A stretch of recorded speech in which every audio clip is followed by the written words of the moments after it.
Hello friends. तो last time अपन ने बात की डिक्रीज डेंसिटी लीजन्स की, जिसके अपन ने मैंने थोड़ा सा डिस्क्राइब किया था ब्लेब क्या होता है, सिस्ट क्या होती है। तो सिस्ट के कुछ एग्जांपल है जिसमें आपने कुछ अलग से टर्म भी आती है और अलग से आपके क्वेश्चंस भी आते हैं एग्जाम में भी, जिसमें मैं बात कर रहा हूँ। दो एग्जाम्पल की मैं बात करूँगा यहाँ पे। पहला ब्रोंकोजेनिक सिस्ट, दूसरा CCAM। तो ब्रोंकोजेनिक सिस्ट क्या होते हैं? ड्यूरिंग डेवलपमेंट, जब डेवलपमेंट हो रहा होता है, एक बच्चा बन रहा होता है, फीटस बन रहा होता है, उस समय development portion of tracheobronchial tree get separated. During development a portion of tracheobronchial tree get separated. उस कारण से यहाँ पे एक ब्रोंकोजेनिक सिस्ट डेवलप होती है। तो सर ब्रोंकोजेनिक सिस्ट होती है, दो तरह की होती है, याद रखना। पहला पल्मोनरी, दूसरा मीडियस्टिनल। लेकिन जो ब्रोंकोजेनिक सिस्ट में कॉमन है वो मीडियस्टिनल सिस्ट मोर कॉमन होती है। तो 65 to 90% आपकी मीडियस्टिनल सिस्ट होती है, और जो पल्मोनरी सिस्ट होती है वो यूजुअली 10 to 15% होती है। तो सिस्ट जो मैंने आपको बताया था वो सिस्ट होती है। यहाँ पे साइज थोड़ी बड़ी भी हो सकती है, डिफर भी हो सकती है, ठीक है। तो यहाँ पर यूज इसलिए मैं इनको अलग से डिस्क्राइब कर रहा हूँ। यूजुअली सिस्ट जो अलग होते हैं छोटी होती है। ब्रोंकोजेनिक सिस्ट क्योंकि एक डेवलपमेंट से बन रही है तो एक बड़ा पार्ट में यहाँ पे इन्वॉल्वमेंट हो सकता है। तो यूजुअली मैं बात करूँ मीडियल 1/3 ऑफ द लंग में मिलती है, ठीक है। तो मीडियल 1/3 इसको इस तरह से अपन बांटे। जो डेवलपमेंट के टाइम की बात कर रहा हूँ तो मीडियल 1/3 यहाँ पे कुछ आप बोल सकते हो कि यहाँ पे इस एरिया में यूजुअली सिस्ट मिलती है, ठीक है। और मीडियल 1/3 में भी एक अलग अलग डिवीजन होता है, ठीक है। तो यहाँ पे मेनली जो लोब डिवीजन की मैं बात करूँ तो लोअर लोब का जो डिवीजन होता है इसलिए लोअर लोब के अंदर कॉमन होती है ब्रोंकोजेनिक सिस्ट। लेकिन ओवरऑल मैंने बात की कि पल्मोनरी और मीडियस्टिनल दोनों में से मोर कॉमन कौन सी? मीडियस्टिनल सिस्ट। फिर पल्मोनरी सिस्ट 10 to 15% होती है, उसमें से मैंने बात की usually medial 1/3 of the lung में होती है। और मेनली जोन वाइज मैंने बात की तो लोअर जोन या लोअर लोब के अंदर यूजुअली सिस्ट पाई जाती है। तो मीडियस्टिनल सिस्ट जो आपकी होती है एज ए मास प्रेजेंट कर सकती है, ठीक है।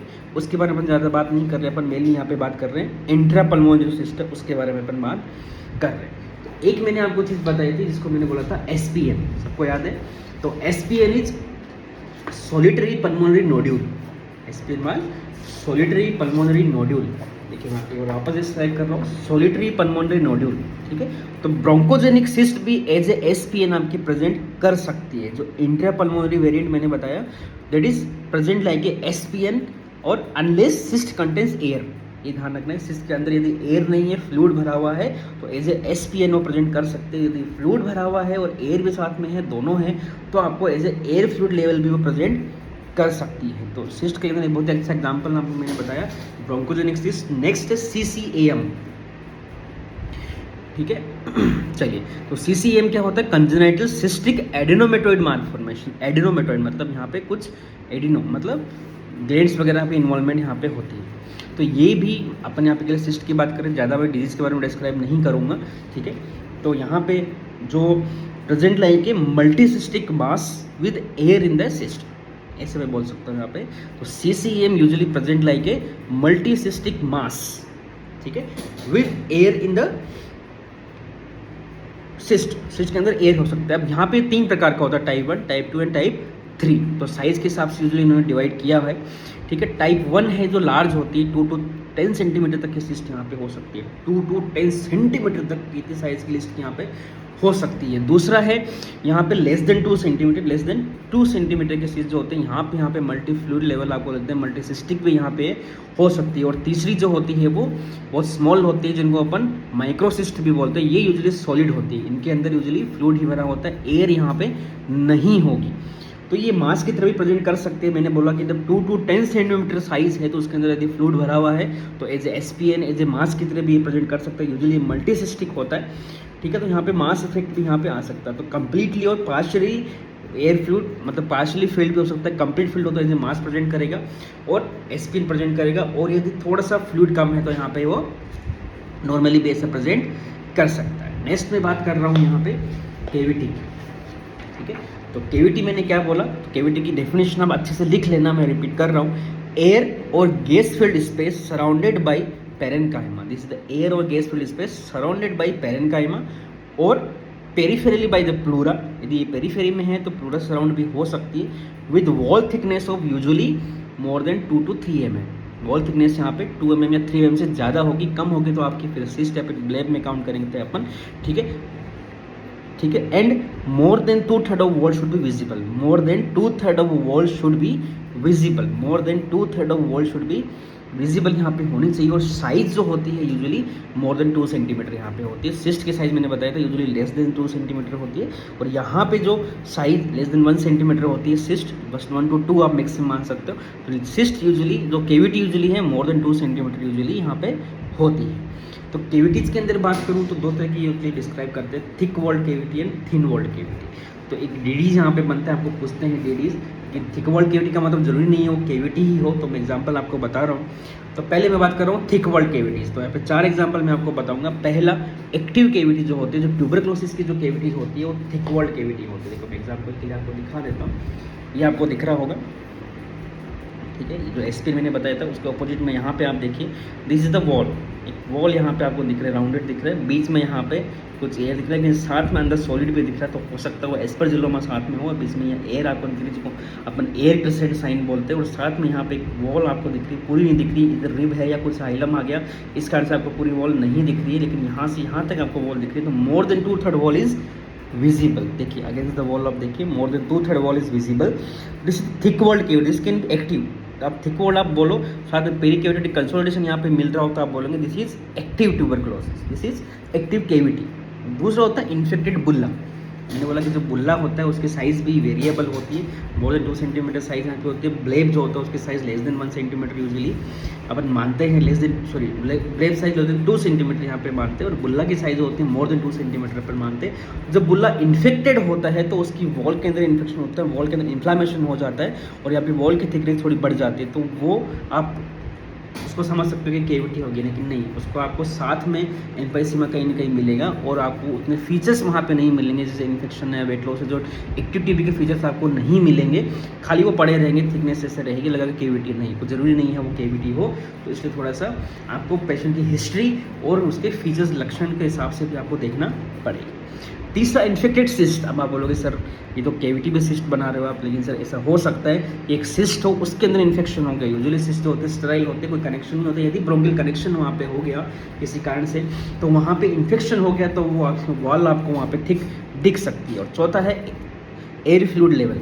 एयर फ्लूइड लेवल की जो केविटीज़ होती है वो थिक वॉल भी हो सकती है, थिन वॉल भी हो सकती है। यदि लंग एब्सिस की तरह प्रेजेंट कर, लंग एक्सिस भी तरह से थिक वॉल केविटी की तरह प्रेजेंट कर सकता है, ठीक है। और कुछ थिन वॉल केविटीज होती है उसके अंदर भी एयर फ्लूइड लेवल होता है, तो वो भी ऐसे air fluid level thin wall cavity वहाँ पर प्रेजेंट कर सकती है। नेक्स्ट मैं बात कर रहा हूँ थिन वॉल केविटीज़।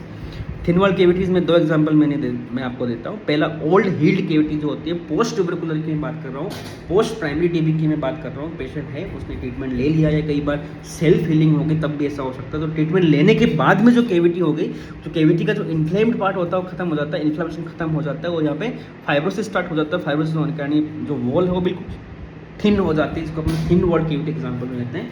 एक आपने नाम सुना होगा ओपन नेगेटिव सिंड्रोम।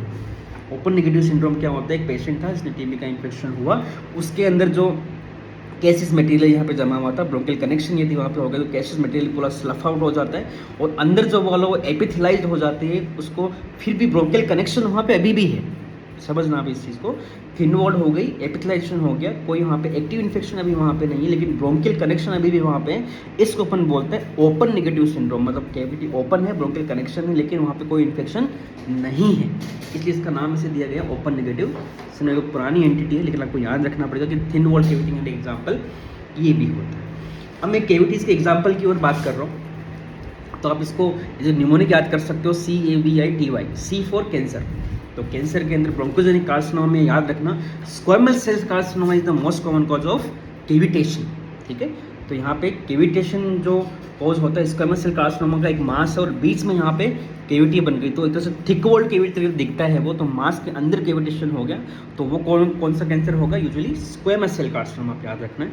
इसके अलावा केविटेटरी मेट्स, जो मेट्स होते हैं वो भी केविटेट हो सकते हैं, इसमें भी अगेन स्क्वेमस सेल कार्सिनोमा। एक और आप याद रखिए एडिनो कार्सिनोमा भी यहाँ पे एग्जाम्पल में जाता है। दूसरा है सार्कोमा, सार्कोमा भी आप याद रख सकते हैं जो कैंसर में आता है। दूसरा A for auto immune conditions. Auto immune conditions का आपने नाम सुना होगा, vaginal is the most common cause. Vaginal के अंदर क्या होता है, जो लीजन बनता है, छोटे छोटे नोड्यूल्स होते हैं, और नोड्यूल्स केविटेट कर जाते हैं। यहाँ पे मास वर्ड मैंने यूज़ नहीं किया, नोड्यूल्स होते हैं, उनकी size usually less than 30 mm या 3 सेंटीमीटर से कम होती है, इसलिए अपन को नोड्यूल्स बोलते हैं। लेकिन नोड्यूल यहाँ पे केविटेट कर जाते हैं, तो यहाँ पे ऐसा लगता है कि थिक वॉल्ड केविटी है। साथ में रूमेटोइड नोड्यूल भी आप याद रख सकते हो, रूमेटोइड नोड्यूल भी केविटेट कर सकते हैं। वी फॉर वेस्कुलर कंडीशन, तो पल्मोनरी एम्बोलिज्म जो एम्बोलिज्म यहाँ पे आके अटका, जैसे बोलते हैं कि पल्मोनरी जो एम्बोला यहाँ पे आया वो भी नोडल की तरह प्रेजेंट करता है और वहाँ पे वो कैविटेट कर सकता है, वहाँ पे बोल सकते हैं कि वहाँ पे इन्फेक्शन होके वो कैविटी बन सकती है। इसी का एग्जाम्पल दूसरा और होता है सेप्टिक एम्बोला, इसको आप इन्फेक्शन में भी याद रख सकते हो या वेस्कुलर में भी याद रख सकते हो। तो आई फॉर इन्फेक्शन में आपका मोस्ट कॉमन हो गया ट्यूबरकुलोसिस, ठीक है, ट्यूबरकुलोसिस। इसके अलावा न्यूमोनिया, जो कैविटेटिंग न्यूमोनिया होता है, नेक्रोटाइजिंग न्यूमोनिया आपने एक वर्ड सुना होगा, तो न्यूमोनिया आपका इन्फेक्शन हुआ, वायरुलेंस बहुत ज़्यादा है, तो यहाँ पे नेक्रोसिस स्टार्ट हो गया और नेक्रोटाइज होते वो पूरा केस मटेरियल था वो स्लफ आउट होकर यहाँ पे as a thick wall cavity या एयर फ्लूइड लेवल की तरह, क्योंकि जो नेक्रोटाइजिंग न्यूमोनिया का ट्रीटमेंट नहीं किया गया तो बाद में लंग एब्सिस में कन्वर्ट हो जाता है, ठीक है। सेप्टिक एम्बोलिया मैंने पहले बता चुका। पल्मोनरी एब्सिस, यस, कुछ जरूरी है नेक्रोटाइजिंग न्यूमोनिया हो गया पल्मोनरी एब्सिस में डायरेक्ट भी पल्मोनरी एब्सिस बन सकता है। ऐसे कुछ बैक्टीरिया जैसे स्टेफ ऑरियस की भी बात करूँ, डायरेक्ट वो एब्सिस भी यहाँ पे बना देता है, ठीक है। टी फॉर ट्रोमा में आप न्यूमेटोसील याद रखिए, न्यूमेटोसील की डेफिनेशन और होती है, इसको थोड़ा सा बता देता हूँ आपको। तो न्यूमेटोसील क्या होता है कि ऐसी आप बोल सकते हो कि थिन वॉल्ड एक स्पेस, एक एयर स्पेस या एयर फील्ड स्पेस, मतलब सराउंडेड बाई पेरेन्काइम, और यूजुअली जो एयरवेज होता है उनके पास में होते हैं, एयरवे के जो एंड होते हैं उनके पास में एक स्ट्रक्चर होती है जो ट्रीटेबल होती है। आपका जो इन्फेक्शन आपने ट्रीट कर दिया तो वो अपने वापस ठीक हो जाती है, तो उनकी साइज़ भी वेरिएबल होती है, यूजुअली थिन वॉल्ड होती है वो, उनको अपन न्यूमेटोसील बोलते हैं। तो आप ट्रोमेटिक में कैविटी के एग्जाम्पल में न्यूमेटोसील भी याद रख सकते हैं, क्योंकि न्यूमेटोसील भी यदि इन्फेक्शन हो गया कुछ हो गया तो एज ए कैविटी प्रेजेंट कर सकती है। लास्ट है वाई फॉर यूथ हम याद रखें, यूजुअली ट्रू कैविटीज़ नहीं, यूथ मतलब जो यंग जो बच्चे हैं उनकी मैं बात कर रहा हूँ। तो आपका CCAM यहाँ एग्जाम्पल में जाता है, मैंने बोला था कॉन्जेनिटल सिस्टिक एडेनोमेटोइड मालफॉर्मेशन, ठीक है। तो यहाँ पे अंदर फ्लूइड है, यदि फ्लूइड था वो क्लियर हो गया, एयर फ्लूइड लेवल आ गया, एयर आ गया अंदर, तो as a air fluid level आपके सोचोगे तो कैविटी है, इसके अंदर एयर फ्लूइड लेवल है। इसके अलावा पल्मोनरी सिक्वेस्ट्रेशन यहाँ पे एग्जांपल में जाता है, पल्मोनरी सिक्वेस्ट्रेशन में भी एज ए कैविटी को प्रेजेंट कर सकता हूँ। लास्ट है आपका ब्रोंकोजेनिक सिस्ट अंदर फ्लूइड है, ठीक है, अंदर फ्लूइड है, एयर आ गई तो again air fluid like cavity की तरह वो प्रेजेंट कर सकता है। इन्फेक्शन हो गया, थिक वॉल हो गया तो एज ए कैविटी प्रेजेंट कर सकता है। तो ये कैविटी एग्जांपल्स हो गए। नेक्स्ट वीडियो में अपन आगे अदर लीजन जैसे एम्फाइसीमा वगैरह उनकी भी आगे बात करेंगे।